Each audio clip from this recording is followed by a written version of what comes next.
Hi guys, it's Rachel and welcome back to my YouTube channel.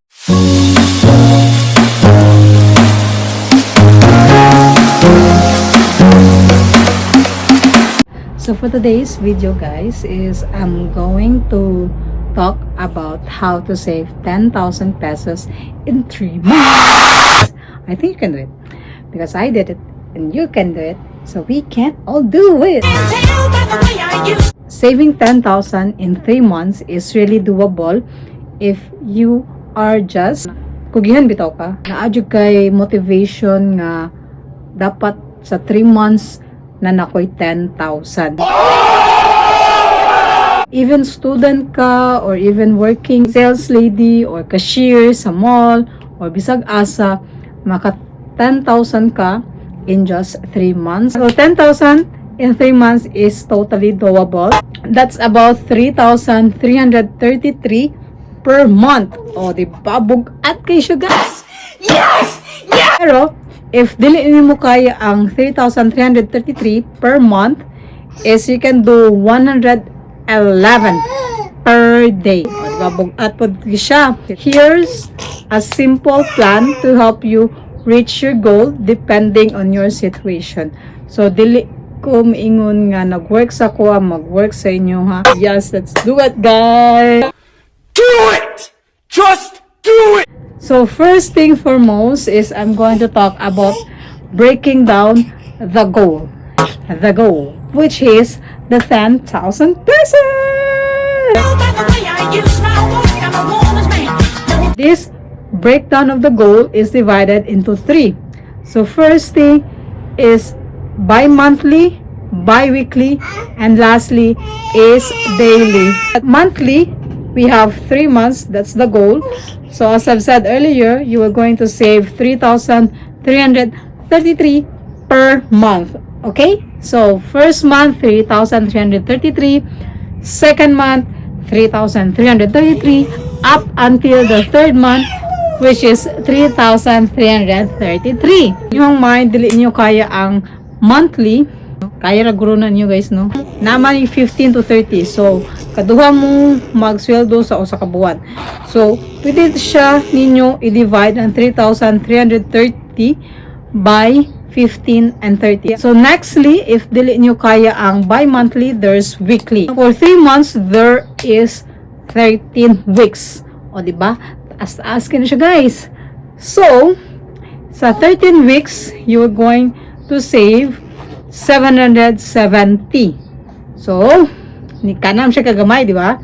So, 770 per week. For me, mas nindot ang bi-monthly. Sa ako ang case, kaduha ko magsweldo sa usa ka buwan. So, I think bugat-bugat siya if bi-weekly kay base naamoy palito, naamoy mga emergency, ang gasto ninyo ang 770 ninyo.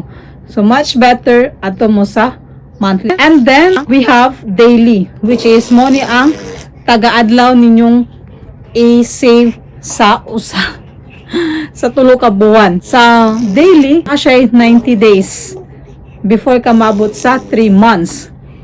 And then, each day, you're gonna save 111 pesos. No, na daw na guys. 111 per day. Diba? Mas bugat siya.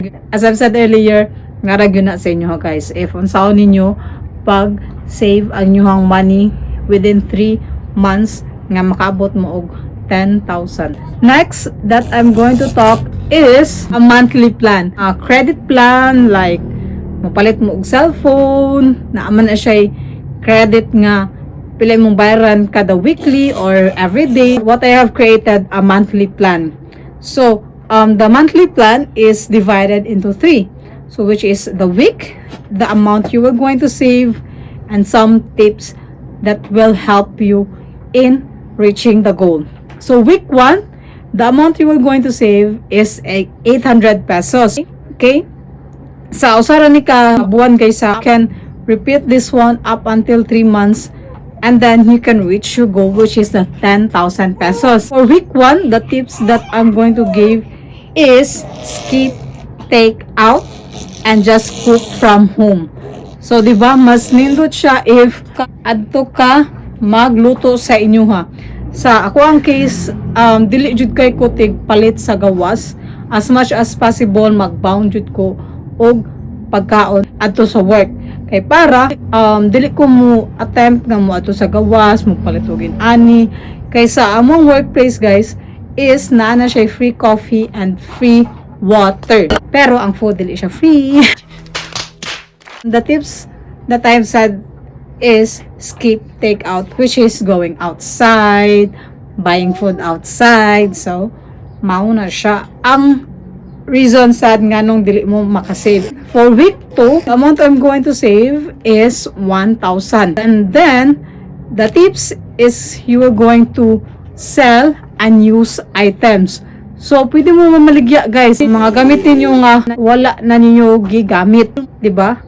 Like mag-garage sale mo, adto mo sa marketplace, ibaligya ninyo dito ang mga items nga wala na gamit sa inyong balay kay para makasave mo og space sa inyong balay. Week 3 is you are going to save again 800 pesos. And then the tips is the no spending challenge. Yes! Yes! Yes! Diba lisod kayo siya guys kay dili ka mo spend for the entire week.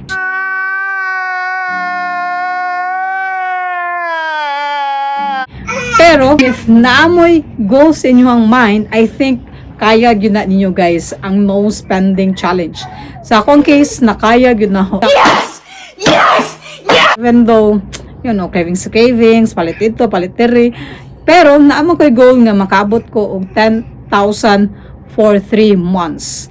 So, I need to do something. Balag sakit sa akong buot, pero need yun ako siya buhaton. And the lastly is week 4. And then the amount that you are going to save is 733 pesos. Ang i-save ana nga week. And then the tips that I can give you is limit your online shopping.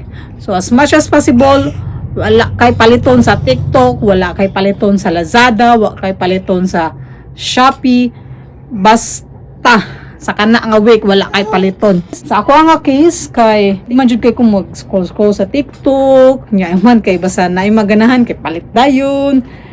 Pero if ganahan jud ka makasave og money, later na lang na add to cart, and then if na kay extra money, and then go palit na ana, di ba?